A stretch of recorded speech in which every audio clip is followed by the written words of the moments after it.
আমরা এখন শিখব সুদ কষা, সরল সুদ কষা, সিম্পল ইন্টারেস্ট। এখানে সুদ মানে হচ্ছে, আমরা আসবো সুদটাকে, কষা মানে হচ্ছে আমরা অঙ্ক করে বের করবো সুদ সরল ভাবে। তো এখানে দেখি আমরা, ধরো আমরা যাওয়ার আগে আমরা একটু বুঝে নেই। ধরো তুমি আছো রহিম, বা ধরো তোমাকে নিয়ে দিলাম, তুমি আছো, তুমি তোমার বন্ধুকে, তোমার কাছে কিছু টাকা আছে, তোমার বন্ধুর প্রয়োজনে সেই টাকাগুলোকে তুমি ধার দিবা। ধার দেওয়ার জন্য মনে করো তোমার কাছে 100 টাকা আছে, তোমার বন্ধু এখানে আছে, বন্ধুকে তুমি টাকাটা ধার দিবা। টাকাটা ধার দিয়ে তুমি এই কাজটা করতে পারো যে এই টাকাটা 1 বছর পরে, মনে করো 1 বছরের জন্য সে ধার নেবে, সে কি করতে পারে, সে তোমাকে এই টাকাটা তোমাকে 1 বছর পরে ফেরত দিতে পারে। 100 টাকায় তোমাকে ফেরত দেবে 1 বছর পরে। অথবা তোমাদের মধ্যে এরকম কোনো এগ্রিমেন্ট, মানে সমঝোতা আসতে পারো যে না, তুই 1 বছর, তুমি যেহেতু 1 বছর আমার এই 100 টাকা নিবা, তুমি 1 বছর পর যখন দিবা তখন তুমি 110 টাকা দিবা। তো তুমি যখন 100 টাকা দিবা, 100 টাকা তোমার বন্ধুকে দিলা, সে 1 বছর পরে তোমাকে 110 টাকা ফেরত দিল। তার মানে তোমার টাকাটা যেহেতু সে ব্যবহার করছে, ব্যবহার করে তোমাকে 10 টাকা বেশি দিচ্ছে। তার মানে হচ্ছে 10 টাকা বেশি দিচ্ছে, এখানে তোমার 100 টাকা যোগ আরো 10 টাকা দিচ্ছে বেশি। তার মানে হচ্ছে এই টাকাটা তোমাকে বেশি দিচ্ছে, তোমার টাকাটাকে ব্যবহার করছে বলে। এটাকে বলি আমরা, এখানে দেখো তোমার যে টাকাটা দেওয়া আছে এটাকে বলা হয়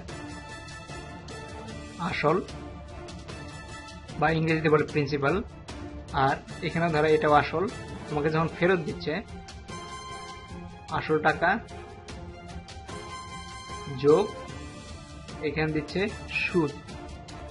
সুদের টাকা, সুদের অংশ বা একটা অংশ, এই যে বেশি অংশটুকু দিচ্ছে সেটাকে আমরা বলবো সুদ। তো সুদ আর আসল হচ্ছে তোমার ফেরত যোগ্য টাকা। তো বন্ধু তোমাকে 110 টাকা দিচ্ছে, তার মানে সে, যদি আমরা 10 টাকাকে পার্সেন্টে বলি, তার মানে সে 10%, কারণ 10-এর নিচে যদি 100 ধরি, মানে 10% সুদ দিচ্ছে তোমাকে প্রতি বছরে। 1 বছরে সে 10% সুদ দিচ্ছে। তো এরকম ভাবে সে যদি বলে যে না, আমি 1 বছর না, আমি একাধিক বছর ব্যবহার করব, 10% হারে সুদ দিয়ে দেব, তার মানে 1 বছর পরে সে যদি ফেরত দেয় তাহলে 110 টাকা দিবে। আর যদি 2 বছর পরে যদি সে ফেরত দেয়, 100 টাকাকে সে দিবে 110 টাকা আগের বছরের, এটা চলে আসবে যোগ এই বছরের 10%, মানে 100 টাকার 10% হচ্ছে আরো 10 টাকা, কারণ 2 বছর পরে দিলে 120 টাকা সে ফেরত দিবে। ঠিক একইভাবে যদি 3 বছর পরে দেয়, তাহলে 100, আগের বছর ছিল, আগের 2 বছর 120 টাকা, আরো 10% সুদ এই বছরের জন্য দিবে, তার মানে 130 টাকা সে ফেরত দিবে। এটা হচ্ছে আমাদের, বলি আমরা সবসময় কথা বলি সুদে আসলে ফেরত দেওয়া, সুদ যোগ আসল, সুদে আসলে সে ফেরত দিবে। 3 বছর পরে সুদে আসলে সে ফেরত দিবে 130 টাকা, তার মধ্যে হচ্ছে আসল হচ্ছে 100 টাকা আর সুদ পাবে তুমি 30 টাকা। তো এটাই হচ্ছে আমাদের সুদ আসল, আমাদের অঙ্ক করে বের করতে হবে। আমরা কিছু অঙ্ক দেখি, যেমন ধরো আমরা যদি এখানে যাই, যেমন রমেশ বাবু ব্যাংকে 2,500 টাকা জমা রেখে 5 বছরে রমেশ বাবু 5 বছরে সে এত টাকা সুদ পেলেন। সুদ 250 টাকা দিয়ে সুদ পেয়েছেন সে 875 টাকা। শতকরা বার্ষিক সুদের হার কত? তাহলে আমাদেরকে, আমি জানি কি সুদের হারটা জানি না, আমি জানি কত বছরের জন্য সে সুদ পেয়েছে, কত বছর, যেরকম আমরা কত বছরের জন্য পেয়েছে, কত টাকা তার আসল ছিল, কত বছর খাটাইছে এবং কত টাকা সুদ পাইছে। কি হারে পাইছে, শতকরা কত হারে সুদ পাইছে সেটা আমরা পাইনি। তাহলে আমরা বলবো 2500 টাকায় 5 বছরের সুদ হয় এত টাকা, ওই নিয়মে। তাহলে 1 টাকায় 1 বছরের সুদ হবে, আমরা আরেকটা লাইন লিখতে পারি, যদি আমরা 1 টাকায় 5 বছরের সুদ হলো, তাহলে কেমনে, আরো 1 টাকায় 5 বছর সুদ কম হবে, 8-7-5/5। তারপর 1 টাকায় 1 বছরের সুদ, 8-7-5 গুণন 1 টাকায় এক বছরের এখানে হবে 2500, তাহলে 2500 থেকে 1 আসছে। আর এখানে হবে 1 টাকায় 1 বছরের সুদ এত টাকা, তাহলে 100 টাকায় 1 বছরের সুদ কত হবে? 7 টাকা। তার মানে 7% শতকরা বার্ষিক হারে 1 টাকায় 1 বছরে, শতকরা বার্ষিক মানে বছর, আর শতকরা হচ্ছে 100 টাকায় 1 বছরের সুদ হয় 7 টাকা। তার মানে শতকরা বার্ষিক সুদের হার 7 টাকা। এখানে আমরা কিছু জিনিস লক্ষ্য করি যে বার্ষিক সুদের হার সমান সুদ, যে টাকা সুদ গুণন 100, এই টোটাল সুদ গুণন 100, আসল, এই আসলটা গুণন সময়, এই হার হলো সরল সুদের হার। তার মানে তুমি একেবারে তুমি যেটা মনে রাখতে পারো কত টাকা সুদ পাইছে তার সাথে 100 গুণন করবা, নিচে আসল আর সময় গুণন করলেই তোমরা সরল সুদের হারটা পেয়ে যাবা। তার মানে এখানে ব্যাংকে যদি টাকা জমা রাখা হয় তাহলে মূলধন বা আসল, যে টাকাটা আমরা আগে দেখেছি মূলধন বা আসল কাকে বলে। তারপরে মূলধন বা আসল টাকার অতিরিক্ত টাকা যেটা দেওয়া হয় সেটা হচ্ছে আমাদের সুদ। মূলধন বা আসলের সঙ্গে সুদ যোগ করলে যে টাকা হয় তা হচ্ছে সুদ মূল বা সুদ আসল। সেটা হচ্ছে এখন আমাদের এইখানে তাহলে সুদ আসল কত হবে? সুদ আসল হবে 2500 যোগ 8, 7, 5, তার মানে হচ্ছে 5, 7, 2, 3। তবে সুদ আসল হচ্ছে 3275 টাকা সে সুদ আসলে ফেরত পেয়েছে। মূলধন বা আসলের সঙ্গে সুদ যোগ করলে যে টাকা হয় তা মূলধন বা সুদ আসল বলে। 100 টাকার উপর 1 বছর যে সুদ ধরা হয় তা হচ্ছে বার্ষিক শতকরা সুদের হার। মানে কেউ কখনো যদি বলে বার্ষিক শতকরা সুদ, তার মানে তুমি 100 টাকায় 1 বছরের সুদ কত হয় সেটা বের করলেই হয়ে যাবে। আমরা আরেকটা দেখি, এখানে দেখো বার্ষিক শতকরা সুদের হার 5.50 টাকা, মানে 5.5 টাকা। 2700 টাকা 4 বছরের সুদ কত হবে? তার মানে 100 টাকায় 1 বছরে আমরা 100 টাকায় বার্ষিক শতকরা সুদ মানে 100 টাকায় 1 বছরের সুদ দেয় এত টাকা, 1 টাকায় 1 বছরের সুদ এত টাকা।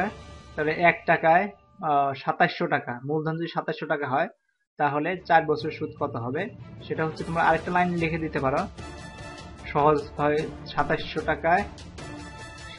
টাকায় 1 বছরের সুদ সমান লিখতে পারো 5.5। 2700 টাকায় অবশ্যই বেশি হবে, 100 গুণন 2700 এত, আরো 2700 টাকায় 4 বছর, তাহলে আরো সুদ বেশি হবে, দিয়ে গুণন 4 হবে।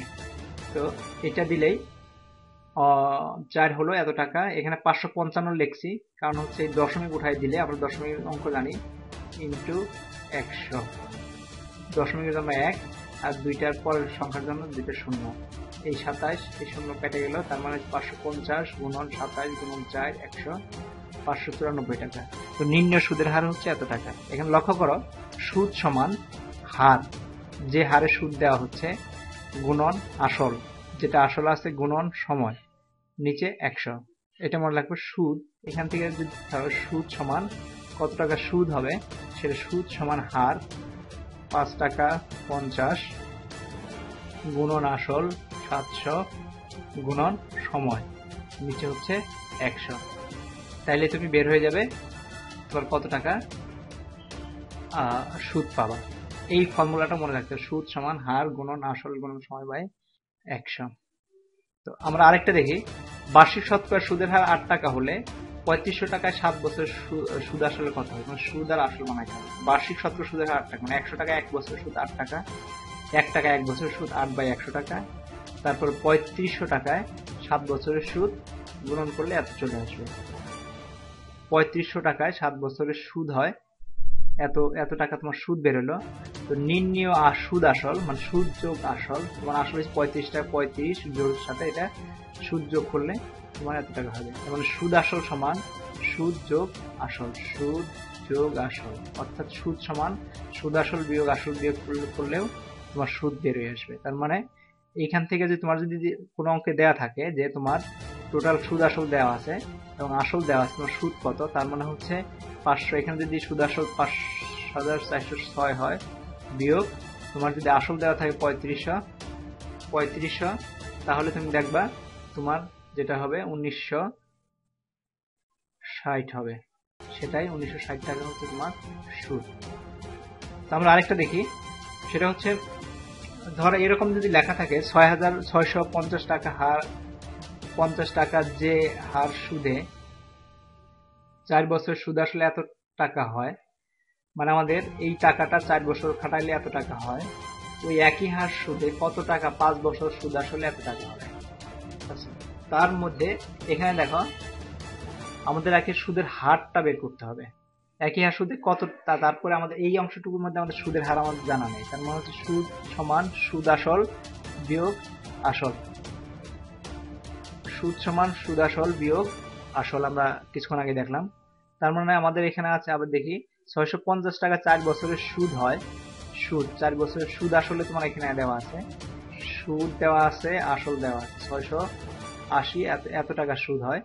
তার মানে 650 টাকা 4 বছরের সুদ হচ্ছে এত টাকা, 1 টাকায় 1 বছরের সুদ কত এত, 100 টাকায় 1 বছরের সুদ কত, তাহলে 100 টাকায় 6% শতকরা সুদের হার হচ্ছে 6 টাকা।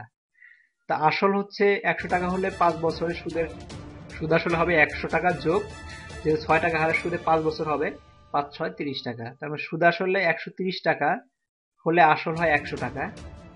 তার মানে আমাকে আসল বের করতে হবে। সুদ আসলে 1 টাকা হলে আসল 100 বাই 130, সুদ আসলে 114 টাকা হলে তাহলে আসল কত হবে 800 টাকা। 800 টাকা 4-5 বছর যদি খাটানো হয় তাহলে তোমার 140 টাকা সুদ হবে। মনে রাখবে এখান থেকে তুমি সুদের হার বের করে নিবা,